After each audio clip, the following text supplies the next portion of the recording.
I love you. I love you. I love you.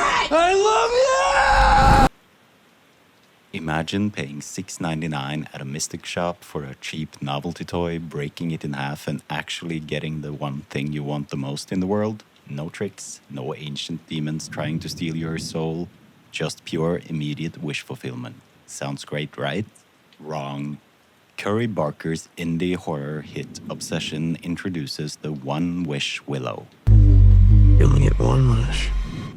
And unlike the classic wish-granting artifacts we are used to in horror, the Willow doesn't try to screw you over. It gives you exactly what you asked for. And that is precisely why it's so terrifying. Some people see Obsession as a horror movie about wishes gone bad. I see it as a warning about the nice guy who thinks a toy and a wish entitles him to a woman's life. Bear isn't the victim of the One Wish Willow. He's the one who weaponized it, albeit unknowingly. I'm Vesper the Kobold, and today we're auditing the One Wish Willow to see why exactly this masterpiece leaves such a bitter aftertaste. To audit the Willow, we have to know exactly how it works. The in-universe marketing for this thing is basically a breezy infomercial, but the fine print is an absolute nightmare. There are 5 unbending rules. Rule 1. Activation. You must remove the Willow from its box, spark the middle, and break it in half while making your wish. Simple, physical, immediate. You only get one wish. I wish Nikki Freeman loved me more than anyone in the entire world. Rule 2. 1 wish per lifetime. It grants exactly 1 wish per person, per life. Buying a second One Wish Willow and breaking it will do absolutely nothing for you. Chances are you won't be able to break it at all. Rule 3. No take-backs. Once made, a wish cannot be altered, tweaked, or reversed by the person who made it. The moment you hear that wood snap, the contract is locked. Rule 4. Prohibited wishes. The Willow's magic has its limits. You cannot wish for time manipulation, resurrection, immortality, or the creation of more One Wish Willows. It cannot break the fundamental laws of life and death, and cannot multiply itself. And finally, Rule 5, the Expiration Clause. If you realize you made a horrible mistake, like our protagonist Bear did, there are only 2 ways to break the spell. Either the person who made the wish or the subject of your wish must die, or a completely different person must use their 1 lifetime wish to reverse yours. Oh, no, no. What? No, no, no, no, no, no, no, no, don't do that! So, how does the Willow compare to the heavyweights of horror wishes? Let's look at the Wishmaster. Spare me, child.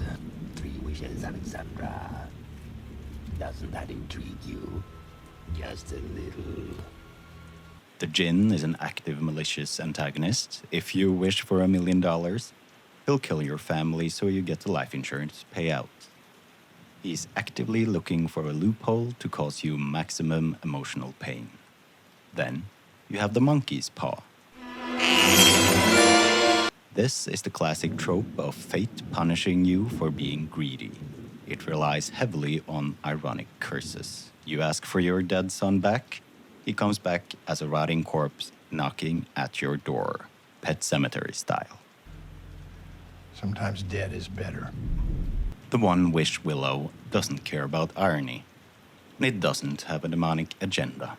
It's just a raw, unthinking force of magic.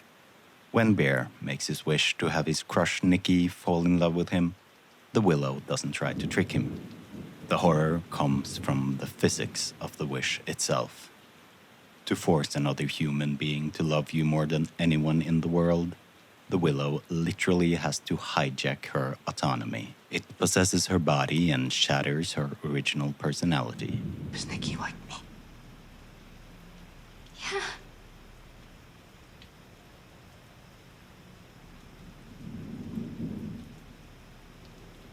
I'm your freaky Nikki.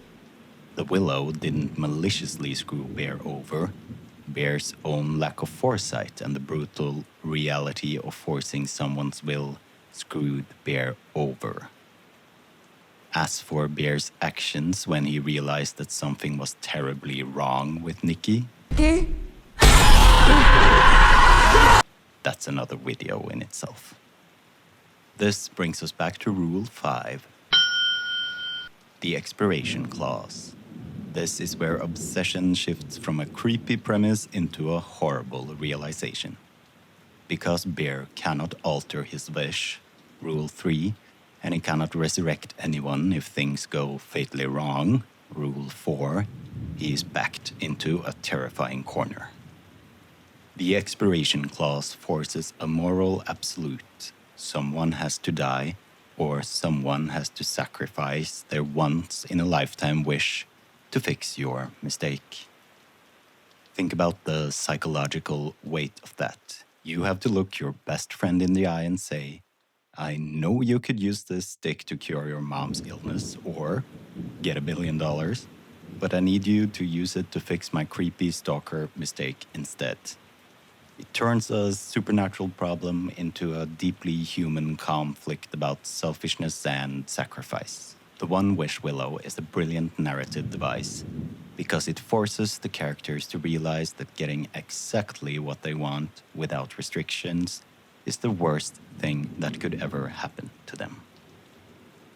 So, here's the real question. You have the stick, you spark the center. Knowing the 5 unbending rules, what is your one lifetime wish? And how exactly do you think it would completely destroy your life? Let me know in the comments. If you enjoyed this audit, snap that like button in half and subscribe for more horror deep dives and media slop files.